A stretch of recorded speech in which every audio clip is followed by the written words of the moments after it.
সকল প্রশংসা মহান আল্লাহ পাকের জন্য, যিনি সমগ্র বিশ্ব জগতের রব।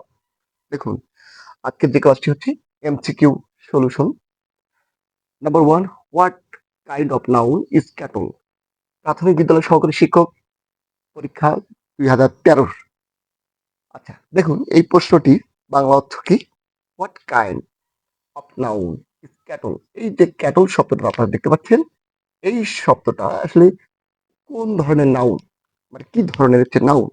আমরা জানি নাউন সাধারণত ৫ প্রকার। আমরা এর আগের যে ভিডিওতে আপনারা দেখতে পাবেন যে নাউন যে ৫ প্রকার আমি অলরেডি আলোচনা করেছি। আপনারা সেদিকে দেখতে পারেন।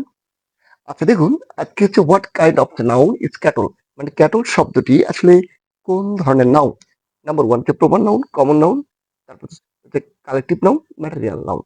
৪ টি অপশনের মধ্যে কোনটি সঠিক? তাহলে দেখুন, এই ক্যাটলটা হচ্ছে কালেকটিভ নাউন। কালেকটিভ নাউন হচ্ছে মানে সমষ্টি, সমষ্টিবাচক। আচ্ছা, দেখুন কোনো নাউনকে, অর্থাৎ এক জাতীয় ব্যক্তি বা বস্তুকে মানে পৃথকভাবে বুঝাবে না। ব্যক্তি বা বস্তুকে পৃথকভাবে বুঝাবে না, সমষ্টি বুঝাবে, এক কথায় সমষ্টি বুঝাবে, সেটি হচ্ছে কালেকটিভ নাউন। যেমন ক্যাটল মানে গবাদি পশু। এই গবাদি পশুটা হচ্ছে পৃথিবীর যত গবাদি পশু আছে সকল এক কথায় সমষ্টিগত বোঝাচ্ছে, সেটি হচ্ছে কালেকটিভ নাউন, যেমন হচ্ছে ক্যাটল। ঠিক তেমনিভাবে আমরা ২ নম্বর প্রশ্নে যাচ্ছি। দেখুন, I shall join the army.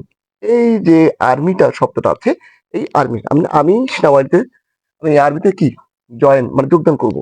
এখানে আর্মি শব্দটি কি শব্দটি? এই আর্মি শব্দটি কোন প্রকার নাউন? নাউন কোন প্রকার নাউন?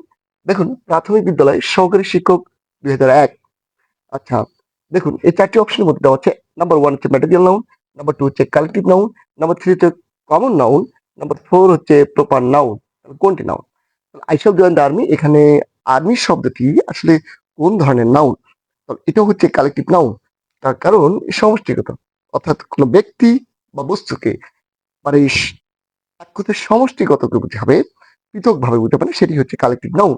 তাহলে এখানে আর্মিটা হচ্ছে কালেকটিভ নাউন। আচ্ছা, আজ এই পর্যন্ত। ভালো থাকবেন। Thank you very much.